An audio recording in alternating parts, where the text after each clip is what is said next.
14,78,00,000चा खासदार निधी मंजूर, पण खर्च मात्र 0 रुपये। नंदुरबार मतदारसंघाचे खासदार गोवाल पाडवींवर अनेक प्रश्नचिन्ह उपस्थित।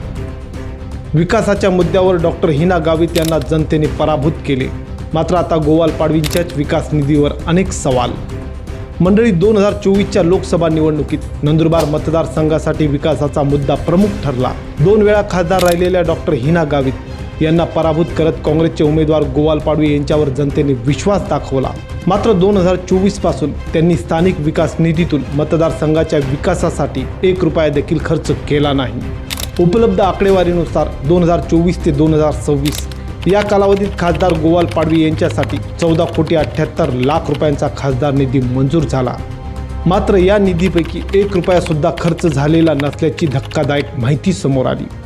यामुळे स्थानिक नागरिकांमध्ये नाराजी व्यक्त होत असून अनेकांचा आरोप आहे की नंदुरबार लोकसभा मतदारसंघातील साक्री शहरासह अनेक भागांसाठी अद्याप कोणतेही मोठे विकास काम किंवा खासदार निधीतून ठोस तरतूद करण्यात आलेली नाही। विशेष म्हणजे अपेक्षित विकास झाला नाही। या कारणावरून मतदारांनी 2024मध्ये डॉक्टर हिना गावित यांना नाकारून गोवाल पाडवी यांना संधी दिली होती। मात्र आता त्यांच्या कार्यकाळातही विकासाच्या मुद्द्यावर अनेक प्रश्नचिन्ह उपस्थित होत आहेत। दरम्यान या प्रकरणात फक्त गोवाल पाडवीच नाही, महाराष्ट्रातील आणखी काही खासदारांच्या निधीबाबत चर्चा सुरू आहे। श्रीकांत शिंदे मतदारसंघ कल्याण, मंजूर निधी 14,70,00,000 रुपये, खर्च मात्र 0 रुपये।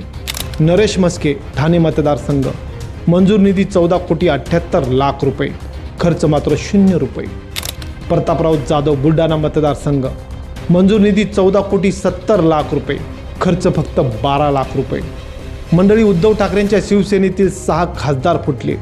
विरोधी पक्षात राहिल्यास विकास निधी मिळत नाही असा आरोप करत उद्धव ठाकरे यांच्या शिवसेनेतील 6 खासदारांनी सत्ताधारी एकनाथ शिंदे यांच्या शिवसेनेत प्रवेश केला। मात्र खासदार स्थानिक विकास निधीच्या आकडेवारीमुळे निधी मंजूर असूनही खर्च का झाला नाही असा प्रश्न उपस्थित केला जात आहे।